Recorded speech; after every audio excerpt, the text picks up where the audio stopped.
ਨਮਸਕਾਰ ਖਬਰਾਂ ਦੇ ਇਸ ਬੁਲੇਟਿਨ ਵਿੱਚ ਤੁਹਾਡਾ ਸਵਾਗਤ ਹੈ। ਮੈਂ ਹਾਂ ਜਸਪ੍ਰੀਤ ਸਿੰਘ। ਪਹਿਲਾਂ ਪੇਸ਼ ਨੇ ਚੋਣਵੀਆਂ ਖਬਰਾਂ। ਪੰਜਾਬ ਦੇ ਨਵੇਂ ਮੁੱਖ ਮੰਤਰੀ ਦੀ ਚੋਣ ਲਈ ਪੰਜਾਬ ਕਾਂਗਰਸ ਵਿਧਾਇਕ ਦਲ ਦੀ ਅੱਜ ਚੰਡੀਗੜ੍ਹ ਵਿੱਚ ਹੋਣ ਵਾਲੀ ਮੀਟਿੰਗ ਰੱਦ। ਪੰਜਾਬ ਵਿੱਚ ਪਾਰਟੀ ਮਾਮਲਿਆਂ ਦੇ ਇੰਚਾਰਜ ਹਰੀਸ਼ ਰਾਵਤ ਅਨੁਸਾਰ ਕਾਂਗਰਸ ਪ੍ਰਧਾਨ ਸੋਨੀਆ ਗਾਂਧੀ ਪੰਜਾਬ ਦੇ ਨਵੇਂ ਮੁੱਖ ਮੰਤਰੀ ਦਾ ਐਲਾਨ ਕਰਨਗੇ।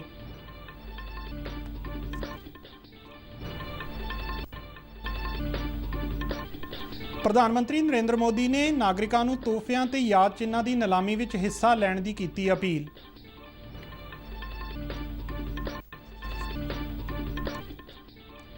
ਰਾਸ਼ਟਰਪਤੀ ਰਾਮਨਾਥ ਕੋਵਿੰਦ ਨੇ ਕਿਹਾ ਹੈ ਕਿ ਕੋਵਿਡ ਮਹਾਮਾਰੀ ਦੌਰਾਨ ਸਰਕਾਰ ਨੇ ਗਰੀਬਾਂ ਤੇ ਦਬਾਅ ਨੂੰ ਘੱਟ ਕਰਨ ਅਤੇ ਕਲਿਆਣ ਲਈ ਵੱਖ-ਵੱਖ ਵਿੱਤੀ ਉਪਾਅ ਕੀਤੇ ਨੇ।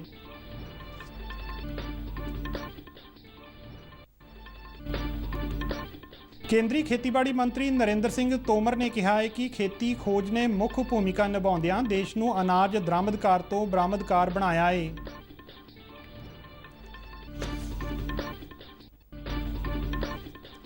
ਸ਼ਹਿਰੀ ਹਵਾਬਾਜ਼ੀ ਮੰਤਰਾਲਾ ਨੇ ਏਅਰਲਾਈਨਜ਼ ਨੂੰ 85% ਸਮਰੱਥਾ ਨਾਲ ਉਡਾਨਾਂ ਚਲਾਉਣ ਦੀ ਦਿੱਤੀ ਪ੍ਰਵਾਨਗੀ। ਤੇ ਹੁਣ ਖਬਰਾਂ ਵਿਸਥਾਰ ਨਾਲ। ਪੰਜਾਬ ਕਾਂਗਰਸ ਵਿਧਾਇਕ ਦਲ ਦੀ ਪੰਜਾਬ ਲਈ ਕੈਪਟਨ ਅਮਰਿੰਦਰ ਸਿੰਘ ਦੀ ਜਗ੍ਹਾ ਨਵਾਂ ਨੇਤਾ ਚੁਣਨ ਲਈ ਚੰਡੀਗੜ੍ਹ ਵਿੱਚ ਹੋਣ ਵਾਲੀ ਅੱਜ ਦੀ ਮੀਟਿੰਗ ਰੱਦ ਕਰ ਦਿੱਤੀ ਗਈ ਹੈ।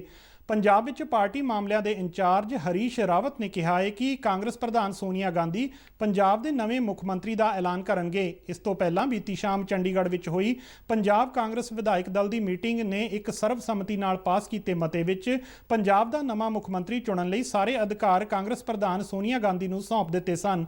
ਇਸੇ ਦੌਰਾਨ ਕੈਪਟਨ ਅਮਰਿੰਦਰ ਸਿੰਘ ਨੇ ਇਹ ਸਪਸ਼ਟ ਕੀਤਾ ਹੈ ਕਿ ਨਵਜੋਤ ਸਿੰਘ ਸਿੱਧੂ ਨੂੰ ਪਾਰਟੀ ਵੱਲੋਂ ਮੁੱਖ ਮੰਤਰੀ ਬਣਾਏ ਜਾਣ ਦੀ ਸੂਰਤ ਵਿੱਚ ਉਹ ਇਸ ਦਾ ਵਿਰੋਧ ਕਰਨਗੇ। ਕੈਪਟਨ ਅਮਰਿੰਦਰ ਸਿੰਘ ਨੇ ਸਿੱਧੂ ਨੂੰ ਰਾਸ਼ਟਰ ਵਿਰੋਧੀ, ਅਸਥਿਰ, ਨਾਕਾਬਲ ਅਤੇ ਸੂਬੇ ਅਤੇ ਦੇਸ਼ ਲਈ ਸੁਰੱਖਿਆ ਲਈ ਖਤਰਾ ਕਰਾਰ ਦਿੱਤਾ ਹੈ। ਕੈਪਟਨ ਅਮਰਿੰਦਰ ਸਿੰਘ ਨੇ ਸਿੱਧੂ ਤੇ ਤਿੱਖਾ ਹਮਲਾ ਕਰਦਿਆਂ ਉਸਦੇ ਪਾਕਿਸਤਾਨੀ ਨੇਤਾਵਾਂ ਨਾਲ ਨੇੜਲੇ ਸਬੰਧਾਂ ਦਾ ਜ਼ਿਕਰ ਕੀਤਾ ਹੈ। ਕੈਪਟਨ ਅਮਰਿੰਦਰ ਸਿੰਘ ਨੇ ਕਿਹਾ ਕਿ ਦੇਸ਼ ਨੇ ਦੇਖਿਆ ਹੈ ਕਿ ਸਿੱਧੂ ਨੇ ਇਮਰਾਨ ਖਾਨ ਅਤੇ ਪਾਕਿਸਤਾਨ ਦੇ ਜਨਰਲ ਬਾਜਵਾ ਨੂੰ ਆਪਣੀ ਫੇਰੀ ਦੌਰਾਨ ਗਲਵੱਕੜੀਆਂ ਪਾਈਆਂ ਸਨ, ਜਦਕਿ ਸਾਡੇ ਫੌਜੀ ਸਰਹੱਦਾਂ ਤੇ ਮਾਰੇ ਜਾ ਰਹੇ ਸਨ। ਅਮਰਿੰਦਰ ਸਿੰਘ ਨੇ ਕਿਹਾ ਕਿ ਪੰਜਾਬ ਸਰਕਾਰ ਦਾ ਮਤਲਬ ਭਾਰਤ ਦੀ ਸੁਰੱਖਿਆ ਹੈ। ਅਗਲੇ ਸਾਲ ਦੇ ਸ਼ੁਰੂ ਵਿੱਚ ਪੰਜਾਬ ਵਿੱਚ ਵਿਧਾਨ ਸਭਾ ਚੋਣਾਂ ਹੋਣੀਆਂ ਨੇ ਤੇ ਮੌਜੂਦਾ ਸੂਬਾ ਅਸੈਂਬਲੀ ਦੀ ਮਿਆਦ 27 ਮਾਰਚ ਨੂੰ ਖਤਮ ਹੋ ਰਹੀ ਹੈ। ਇਸ ਤੋਂ ਪਹਿਲਾਂ ਪੰਜਾਬ ਦੇ ਮੁੱਖ ਮੰਤਰੀ ਕੈਪਟਨ ਅਮਰਿੰਦਰ ਸਿੰਘ ਨੇ ਬੀਤੇ ਦਿਨ ਆਪਣੇ ਅਹੁਦੇ ਤੋਂ ਅਸਤੀਫਾ ਦੇ ਦਿੱਤਾ ਸੀ। ਪੰਜਾਬ ਦੇ ਰਾਜਪਾਲ ਬਨਵਾਰੀ ਲਾਲ ਪੁਰੋਹਿਤ ਨੇ ਮੁੱਖ ਮੰਤਰੀ ਕੈਪਟਨ ਅਮਰਿੰਦਰ ਸਿੰਘ ਤੇ ਮੰਤਰੀ ਮੰਡਲ ਦਾ ਅਸਤੀਫਾ ਪ੍ਰਵਾਨ ਕਰ ਲਿਆ ਹੈ। ਅਸਤੀਫਾ ਦੇਣ ਮਗਰੋਂ ਮੀਡੀਆ ਨਾਲ ਗੱਲਬਾਤ ਕਰਦਿਆਂ ਅਮਰਿੰਦਰ ਸਿੰਘ ਨੇ ਕਿਹਾ ਕਿ ਉਹ ਆਪਣੇ ਸਿਆਸੀ ਭਵਿੱਖ ਬਾਰੇ ਫੈਸਲਾ ਸਮਰਥਕਾਂ ਨਾਲ ਗੱਲਬਾਤ ਤੋਂ ਬਾਅਦ ਲੈਣਗੇ। ਉਹਨਾਂ ਕਿਹਾ ਕਿ ਉਹਨਾਂ ਦਾ ਸਿਆਸੀ ਸਫ਼ਰ 52 ਸਾਲ ਦਾ ਹੈ, ਜਿਸ ਦੌਰਾਨ ਉਹ 9.5 ਸਾਲ ਪੰਜਾਬ ਦੇ ਮੁੱਖ ਮੰਤਰੀ ਰਹੇ ਨੇ। ਉਹਨਾਂ ਕਿਹਾ ਕਿ ਉਹ ਆਉਂਦੀਆਂ ਪੰਜਾਬ ਵਿਧਾਨ ਸਭਾ ਚੋਣਾਂ ਵਿੱਚ ਵੀ ਸਿਆਸੀ ਤੌਰ ਤੇ ਪੂਰੀ ਤਰ੍ਹਾਂ ਸਰਗਰਮ ਰਹਿਣਗੇ। ਪ੍ਰਧਾਨ ਮੰਤਰੀ ਨਰਿੰਦਰ ਮੋਦੀ ਨੇ ਨਾਗਰਿਕਾਂ ਨੂੰ ਤੋਹਫਿਆਂ ਤੇ ਯਾਦ ਚਿੰਨ੍ਹਾਂ ਦੀ ਨਿਲਾਮੀ ਵਿੱਚ ਹਿੱਸਾ ਲੈਣ ਦੀ ਅਪੀਲ ਕੀਤੀ ਹੈ। ਇੱਕ ਟਵੀਟ ਵਿੱਚ ਉਹਨਾਂ ਕਿਹਾ ਕਿ ਇਸ ਨਿਲਾਮੀ ਤੋਂ ਹੋਣ ਵਾਲੀ ਆਮਦਨ ਨਿਮਾਮੀ ਗੰਗੇ ਪਹਿਲ ਕਦਮੀ ਲਈ ਵਰਤੀ ਜਾਵੇਗੀ। ਉਹਨਾਂ ਕਿਹਾ ਕਿ ਉਹਨਾਂ ਨੇ ਕਈ ਤੋਹਫੇ ਅਤੇ ਯਾਦ ਚਿੰਨ੍ਹ ਪ੍ਰਾਪਤ ਕੀਤੇ ਹਨ, ਜਿਨ੍ਹਾਂ ਦੀ ਨਿਲਾਮੀ ਕੀਤੀ ਜਾ ਰਹੀ ਹੈ। ਪ੍ਰਧਾਨ ਮੰਤਰੀ ਨੇ ਕਿਹਾ ਕਿ ਇਸ ਨਿਲਾਮੀ ਵਿੱਚ ਭਾਰਤੀ ਓਲੰਪਿਕ ਨਾਇਕਾਂ ਦੁਆਰਾ ਦਿੱਤੇ ਵਿਸ਼ੇਸ਼ ਯਾਦ ਚਿੰਨ੍ਹ ਵੀ ਸ਼ਾਮਲ ਨੇ। ਰਾਸ਼ਟਰਪਤੀ ਰਾਮਨਾਥ ਕੋਵਿੰਦ ਨੇ ਕਿਹਾ ਹੈ ਕਿ ਕੋਵਿਡ ਮਹਾਮਾਰੀ ਦੌਰਾਨ ਸਰਕਾਰ ਨੇ ਗਰੀਬਾਂ ਤੇ ਦਬਾਅ ਨੂੰ ਘੱਟ ਕਰਨ ਅਤੇ ਕਲਿਆਣ ਲਈ ਵੱਖ-ਵੱਖ ਵਿੱਤੀ ਉਪਾਅ ਕੀਤੇ ਨੇ। ਉਹਨਾਂ ਕਿਹਾ ਕਿ ਦੇਸ਼ ਲਈ ਪਿਛਲੇ 18 ਮਹੀਨੇ ਮੁਸ਼ਕਿਲ ਭਰਿਆ ਸਮਾਂ ਸੀ, ਕਿਉਂਕਿ ਅਰਥਚਾਰੇ ਤੇ ਕੋਵਿਡ-19 ਮਹਾਮਾਰੀ ਕਾਰਨ ਬੁਰਾ ਅਸਰ ਪਿਆ ਸੀ। ਰਾਸ਼ਟਰਪਤੀ ਰਾਮਨਾਥ ਕੋਵਿੰਦ, ਜੋ ਹਿਮਾਚਲ ਪ੍ਰਦੇਸ਼ ਦੇ 4 ਦਿਨਾਂ ਦੌਰੇ ਤੇ ਨੇ, ਬੀਤੇ ਦਿਨ ਸ਼ਿਮਲਾ ਵਿੱਚ ਇੱਕ ਸਮਾਗਮ ਨੂੰ ਸੰਬੋਧਨ ਕਰ ਰਹੇ ਸਨ। ਆਪਣੇ ਸੰਬੋਧਨ ਵਿੱਚ ਰਾਸ਼ਟਰਪਤੀ ਨੇ ਮੌਜੂਦਾ ਸਮੇਂ ਵਿੱਚ ਕੰਟਰੋਲਰ ਤੇ ਆਡੀਟਰ ਜਨਰਲ ਦੀ ਭੂਮਿਕਾ ਨੂੰ ਉਜਾਗਰ ਕੀਤਾ। ਉਹਨਾਂ ਕਿਹਾ ਕਿ ਜਦ ਕੋਵਿਡ ਮਹਾਮਾਰੀ ਕਾਰਨ ਆਰਥਿਕਤਾ ਦਬਾਅ ਹੇਠ ਸੀ, ਉਸ ਵੇਲੇ ਸਰਕਾਰ ਨੇ ਗਰੀਬ ਤੇ ਲੋੜਵੰਦ ਲੋਕਾਂ ਦੀਆਂ ਮੁਸ਼ਕਿਲਾਂ ਦੇ ਹੱਲ ਲਈ ਕਈ ਵਿੱਤੀ ਉਪਾਅ ਕੀਤੇ ਨੇ। For audit responsibility of various important multilateral bodies such as United Nations. This is in recognition of India's soft power, and I commend professionalism of the department for these achievements. Such engagements also provide an opportunity to look closely at global best practices. ਦੇਸ਼ ਵਿੱਚ ਬੀਤੇ 24 ਘੰਟਿਆਂ ਦੌਰਾਨ 30,773 ਨਵੇਂ corona ਮਾਮਲੇ ਦਰਜ ਹੋਏ ਨੇ ਅਤੇ ਇਸੇ ਸਮੇਂ ਦੌਰਾਨ 309 ਲੋਕਾਂ ਦੀਆਂ ਕਰੋਨਾ ਕਾਰਨ ਜਾਨਾਂ ਗਈਆਂ। ਪਿਛਲੇ 24 ਘੰਟਿਆਂ ਦੌਰਾਨ 38,945 ਕਰੋਨਾ ਮਰੀਜ਼ ਸਿਹਤਯਾਬ ਹੋਏ, ਜਿਸ ਮਗਰੋਂ ਹੁਣ ਤੱਕ ਕਰੋਨਾ ਤੋਂ ਠੀਕ ਹੋਣ ਵਾਲੇ ਲੋਕਾਂ ਦੀ ਸੰਖਿਆ 3,26,71,167 ਹੋ ਗਈ ਹੈ ਅਤੇ ਕਰੋਨਾ ਤੋਂ ਠੀਕ ਹੋਣ ਦੀ ਦਰ 97.68 ਤੇ ਪਹੁੰਚ ਗਈ ਹੈ। ਕੇਂਦਰੀ ਸਿਹਤ ਮੰਤਰਾਲਾ ਅਨੁਸਾਰ ਦੇਸ਼ ਵਿੱਚ ਹੁਣ ਤੱਕ 80 ਕਰੋੜ 43 ਲੱਖ ਤੋਂ ਵੱਧ ਟੀਕੇ ਦੀਆਂ ਖੁਰਾਕਾਂ ਦਿੱਤੀਆਂ ਜਾ ਚੁੱਕੀਆਂ ਨੇ।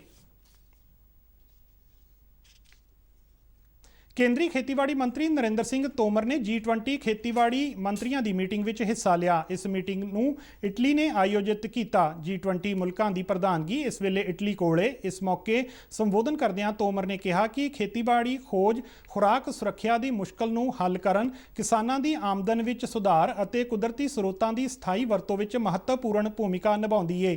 ਮੰਤਰੀ ਨੇ ਕਿਹਾ ਕਿ ਭਾਰਤ ਵਿੱਚ ਖੇਤੀ ਖੋਜ ਦੇ ਇੱਕ ਮੁੱਖ ਭੂਮਿਕਾ ਨਿਭਾਉਂਦਿਆਂ ਦੇਸ਼ ਨੂੰ ਅਨਾਜ ਦਰਾਮਦਕਾਰ ਤੋਂ ਬਰਾਮਦਕਾਰ ਬਣਾਉਣ ਵਿੱਚ ਮੁੱਖ ਭੂਮਿਕਾ ਨਿਭਾਈ ਹੈ। ਉਹਨਾਂ ਕਿਹਾ ਕਿ 308 ਮਿਲੀਅਨ ਟਨ ਅਨਾਜ ਦੇ ਸਾਲਾਨਾ ਉਤਪਾਦਨ ਨਾਲ ਭਾਰਤ ਨਾ ਸਿਰਫ ਖੁਰਾਕ ਸੁਰੱਖਿਆ ਦੇ ਖੇਤਰ ਵਿੱਚ ਆਤਮ ਨਿਰਭਰ ਬਣਿਆ, ਬਲਕਿ ਹੋਰਨਾਂ ਮੁਲਕਾਂ ਦੀਆਂ ਲੋੜਾਂ ਵੀ ਪੂਰੀਆਂ ਕਰ ਰਿਹਾ ਹੈ। ਉਹਨਾਂ ਕਿਹਾ ਕਿ ਤੇਲ ਬੀਜ ਤਕਨਾਲੋਜੀ ਮਿਸ਼ਨ ਨੇ ਬੀਤੇ 10 ਸਾਲਾਂ ਵਿੱਚ ਤੇਲ ਬੀਜਾਂ ਦਾ ਉਤਪਾਦਨ ਦੁੱਗਣਾ ਕੀਤਾ ਹੈ। ਤੋਮਰ ਨੇ ਕਿਹਾ ਕਿ ਭਾਰਤ ਨੇ ਬੀਜ ਪ੍ਰਣਾਲੀ ਵਿੱਚ ਨਵੀਆਂ ਕਿਸਮਾਂ ਲਿਆਉਣ ਨਾਲ ਹਾਲ ਹੀ ਦੇ ਸਮਿਆਂ ਵਿੱਚ ਦਾਲਾਂ ਦੇ ਉਤਪਾਦਨ ਵਿੱਚ ਵੱਡੀ ਉੱਨਤੀ ਕੀਤੀ ਹੈ।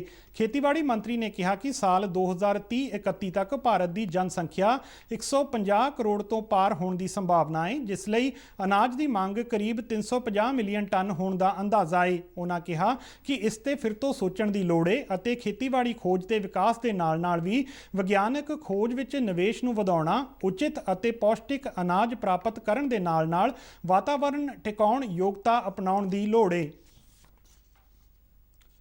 ਸ਼ਹਿਰੀ ਹਵਾਬਾਜ਼ੀ ਮੰਤਰਾਲੇ ਨੇ 에ਅਰਲਾਈਨਜ਼ ਨੂੰ 85% ਸਮਰੱਥਾ ਨਾਲ ਉਡਾਨਾਂ ਚਲਾਉਣ ਦੀ ਪ੍ਰਵਾਨਗੀ ਦਿੱਤੀ ਹੈ। ਮੰਤਰਾਲਾ ਨੇ ਪਿਛਲੇ ਮਹੀਨੇ ਦੀ 12 ਤਰੀਕ ਦੇ ਪਹਿਲੇ ਹੁਕਮ ਵਿੱਚ ਸੋਧ ਕਰਦਿਆਂ ਮੁਸਾਫਰ ਸਮਰੱਥਾ 72.5% ਤੋਂ ਵਧਾ ਕੇ 85% ਕਰ ਦਿੱਤੀ ਹੈ। ਮੰਤਰਾਲੇ ਨੇ ਕਿਹਾ ਹੈ ਕਿ ਇਹ ਫੈਸਲਾ ਹਵਾਈ ਯਾਤਰਾ ਦੀ ਮੁਸਾਫਰਾਂ ਦੀ ਮੰਗ ਅਤੇ ਸਵਦੇਸ਼ੀ ਸੰਚਾਲਨ ਸੂਚੀ ਨੂੰ ਮੌਜੂਦਾ ਸਥਿਤੀ ਦੇ ਜਾਇਜ਼ੇ ਤੋਂ ਬਾਅਦ ਲਿਆ ਗਿਆ ਹੈ। ਮੰਤਰਾਲੇ ਨੇ ਕਿਹਾ ਕਿ ਇਹ ਪਰਿਵਰਤਨ ਹੁਕਮ ਜਾਰੀ ਹੋਣ ਤੋਂ ਬਾਅਦ ਜਾਂ ਕੇਵਲ ਨੋਟਿਸ ਤੋਂ ਬਾਅਦ ਲਾਗੂ ਹੋਣਗੇ, ਪਰ ਸਾਰੀਆਂ ਕੋਵਿਡ ਸੰਬੰਧਿਤ ਪਾਬੰਦੀਆਂ ਜਾਰੀ ਰਹਿਣਗੀਆਂ। ਆਯੁਸ਼ ਮੰਤਰੀ ਸਰਵਾਨੰਦ ਸੋਨੋਵਾਲ ਨੇ ਕਿਹਾ ਹੈ ਕਿ ਮੰਤਰਾਲੇ ਨੂੰ ਦੇਸ਼ ਭਰ ਵਿੱਚ ਆਯੁਸ਼ ਆਹਾਰ ਪ੍ਰਫੁੱਲਤ ਕਰਨਾ ਚਾਹੀਦਾ ਹੈ, ਕਿਉਂਕਿ ਇਹ ਨੌਜਵਾਨਾਂ ਨੂੰ ਜੰਕ ਫੂਡ ਦੇ ਮਾੜੇ ਅਸਰਾਂ ਤੋਂ ਬਚਾਉਣ ਵਿੱਚ ਮਦਦ ਕਰੇਗਾ। ਮੰਤਰੀ ਨੇ ਕੱਲ੍ਹ ਨਵੀਂ ਦਿੱਲੀ ਵਿੱਚ ਕੇਂਦਰੀ ਕੌਂਸਲ ਕਾਮਨ ਬਿਲਡਿੰਗ ਕੰਪਲੈਕਸ ਦਾ ਦੌਰਾ ਕੀਤਾ, ਜਿੱਥੇ ਉਹਨਾਂ ਨੇ ਸਾਰੀਆਂ 5 ਖੋਜ ਕੌਂਸਲਾਂ ਅਤੇ 2 ਕੌਮੀ ਕਮਿਸ਼ਨਾਂ ਦੇ ਵਿਗਿਆਨੀਆਂ ਅਤੇ ਅਧਿਕਾਰੀਆਂ ਨਾਲ ਗੱਲਬਾਤ ਕੀਤੀ। ਇਹ ਜ਼ਿਕਰਯੋਗ ਹੈ ਕਿ ਆਯੁਸ਼ ਮੰਤਰਾਲਾ ਆਯੁਸ਼ ਆਧਾਰਿਤ ਖੁਰਾਕ ਅਤੇ ਤਰਜ਼ ਜ਼ਿੰਦਗੀ ਨੂੰ ਉਤਸ਼ਾਹਿਤ ਕਰ ਰਿਹਾ ਹੈ ਅਤੇ ਮਹਿਲਾ ਅਤੇ ਬਾਲ ਵਿਕਾਸ ਮੰਤਰਾਲੇ ਨਾਲ ਮਿਲ ਕੇ ਪੋਸ਼ਣ ਅਭਿਆਨ ਰਾਹੀਂ ਸੁਪੋਸ਼ਿਤ ਭਾਰਤ ਦੇ ਟੀਚੇ ਨੂੰ ਪੂਰਾ ਕਰਨ ਲਈ ਮਿਲ ਕੇ ਕੰਮ ਕਰ ਰਿਹਾ ਹੈ। ਵਿਗਿਆਨੀਆਂ ਅਤੇ ਸੀਨੀਅਰ ਅਧਿਕਾਰੀਆਂ ਨਾਲ ਗੱਲਬਾਤੀ ਸੈਸ਼ਨ ਵਿੱਚ ਮੰਤਰੀ ਨੇ ਹੇਠਲੇ ਪੱਧਰ ਤੇ ਲੋਕਾਂ ਦੀ ਸ਼ਮੂਲੀਅਤ ਤੇ ਜ਼ੋਰ ਦਿੱਤਾ। ਉਹਨਾਂ ਕਿਹਾ ਕਿ ਪ੍ਰਭਾਵੀ ਪਰਿਵਰਤਨ ਲਿਆਉਣ ਲਈ ਸਖਤ ਮਿਹਨਤ ਅਤੇ ਮਿਲ ਕੇ ਕੰਮ ਕਰਨ ਦੀ ਭਾਵਨਾ ਦੀ ਲੋੜ ਹੈ। ਇਸ ਮੌਕੇ ਮੰਤਰੀ ਨੇ ਚੋਣਵੀਂ ਰਸਲ ਕਲਪਾ ਦੀ ਗੁਣਵੱਤਾ ਅਤੇ ਸੁਰੱਖਿਆ ਦੇ ਸਿਰਲੇਖ ਹੇਠ ਇੱਕ ਕਿਤਾਬ ਵੀ ਜਾਰੀ ਕੀਤੀ, ਜਿਸ ਵਿੱਚ ਧਾਤ ਅਤੇ ਖਣਿਜ ਆਧਾਰਿਤ ਆਯੁਰਵੈਦਿਕ ਫਾਰਮੂਲੇ ਹਨ।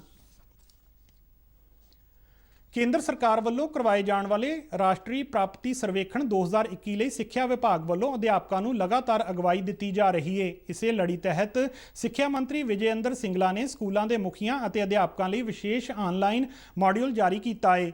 ਸਿੱਖਿਆ ਮੰਤਰੀ ਨੇ ਦੱਸਿਆ ਕਿ ਰਾਜ ਸਿੱਖਿਆ ਖੋਜ ਅਤੇ ਸਿਖਲਾਈ ਪ੍ਰੀਸ਼ਦ ਪੰਜਾਬ ਵੱਲੋਂ ਸਕੂਲਾਂ ਦੀਆਂ ਰੈਗੂਲਰ ਕਿਰਿਆਵਾਂ ਬਾਰੇ ਪੁੱਛੇ ਜਾਣ ਵਾਲੇ ਸਵਾਲਾਂ ਦੇ ਨਮੂਨਿਆਂ ਅਤੇ ਅਧਿਆਪਕਾਂ ਨੂੰ ਪੁੱਛੇ ਜਾਣ ਵਾਲੇ ਸਵਾਲਾਂ ਦੇ ਨਮੂਨਿਆਂ ਨੂੰ ਸੂਚੀਬੱਧ ਕਰਕੇ ਆਨਲਾਈਨ 5 ਮੋਡਿਊਲ ਤਿਆਰ ਕੀਤੇ ਗਏ ਨੇ। ਇਹਨਾਂ ਮੋਡਿਊਲਾਂ ਵਿੱਚ ਆਬਜੈਕਟਿਵ ਜਵਾਬਾਂ ਵਾਲੇ ਸਵਾਲ ਨੇ, ਜਿਨ੍ਹਾਂ ਨੂੰ ਅਧਿਆਪਕ ਬਹੁਤ ਹੀ ਰੋਚਕ ਢੰਗ ਨਾਲ ਹੱਲ ਕਰ ਸਕਣਗੇ।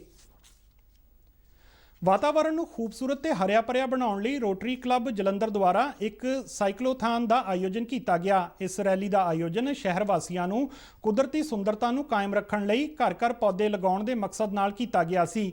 ਇਸ ਰੈਲੀ ਦੌਰਾਨ ਬੂਟਿਆਂ ਦੇ ਪ੍ਰਸ਼ਾਦ ਦਾ ਲੰਗਰ ਲਗਾਇਆ ਗਿਆ ਤੇ ਇਹ ਸਾਈਕਲ ਰੈਲੀ ਜਲੰਧਰ ਤੇ ਮਾਡਲ ਟਾਊਨ ਪਾਰਕ ਤੋਂ ਸ਼ੁਰੂ ਹੋ ਕੇ ਸ਼ਹਿਰ ਦੇ ਵੱਖ-ਵੱਖ ਚੌਰਾਹਿਆਂ ਤੋਂ ਹੁੰਦੀ ਹੋਈ ਵਾਪਸ ਮਾਡਲ ਟਾਊਨ ਪਾਰਕ ਜਾ ਕੇ ਸਮਾਪਤ ਹੋਈ। ਇਸ ਵਿੱਚ ਬੱਚਿਆਂ ਤੋਂ ਇਲਾਵਾ ਹਰੇਕ ਵਰਗ ਦੇ ਲੋਕਾਂ ਨੇ ਹਿੱਸਾ ਲਿਆ ਤੇ ਰੈਲੀ ਨੇ ਤਕਰੀਬਨ 10 ਕਿਲੋਮੀਟਰ ਦਾ ਸਫ਼ਰ ਤੈਅ ਕੀਤਾ। ਰੈਲੀ ਵਿੱਚ ਹਿੱਸਾ ਲੈਣ ਵਾਲਿਆਂ ਨੂੰ ਟੀ-ਸ਼ਰਟਾਂ, ਸਰਟੀਫਿਕੇਟ ਤੇ ਮੈਡਲ ਦਿੱਤੇ ਗਏ। ਇਸ ਰੈਲੀ ਦਾ ਸ਼ੁਭ ਆਰੰਭ ਜ਼ਿਲ੍ਹਾ ਗਵਰਨਰ ਰੋਟੇਰੀਅਨ ਡਾਕਟਰ U.S. ਕਈ ਨੇ ਹਰੀ ਝੰਡੀ ਦਿਖਾ ਕੇ ਕੀਤਾ। ਉਹਨਾਂ ਨਾਲ ਜਲੰਧਰ ਜ਼ੋਨ ਦੇ ਤੇ 13 ਕਲੱਬਾਂ ਦੇ ਸੈਕਟਰੀ ਤੇ ਪ੍ਰਧਾਨ ਵੀ ਮੌਜੂਦ ਸਨ। ਇਸ ਰੈਲੀ ਦੀ ਖਾਸ ਗੱਲ ਮਹਿਲਾਵਾਂ ਦੁਆਰਾ ਵੱਧ ਚੜ੍ਹ ਕੇ ਸਾਈਕਲਿੰਗ ਵਿੱਚ ਹਿੱਸਾ ਲੈਣਾ ਦੇਖਣ ਯੋਗ ਸੀ। ਇਸ ਰੈਲੀ ਵਿੱਚ ਜਲੰਧਰ ਤੋਂ ਇਲਾਵਾ ਆਦਮਪੁਰ, ਕਪੂਰਥਲਾ ਤੇ ਫਗਵਾੜਾ ਦੇ ਲੋਕਾਂ ਨੇ ਵੀ ਹਿੱਸਾ ਲਿਆ। ਖਬਰਾਂ ਦੇ ਬੁਲੇਟਿਨ ਸਾਡੇ ਦਰਸ਼ਕ RNU DDK ਜਲੰਧਰ ਦੇ YouTube ਚੈਨਲ, Facebook ਪੇਜ ਅਤੇ Twitter ਹੈਂਡਲ ਤੇ ਵੀ ਦੇਖ ਸਕਦੇ ਨੇ। ਇਸ ਦੇ ਨਾਲ ਹੀ ਖਬਰਾਂ ਦਾ ਇਹ ਬੁਲੇਟਿਨ ਖਤਮ ਹੁੰਦਾ ਹੈ। ਨਮਸਕਾਰ।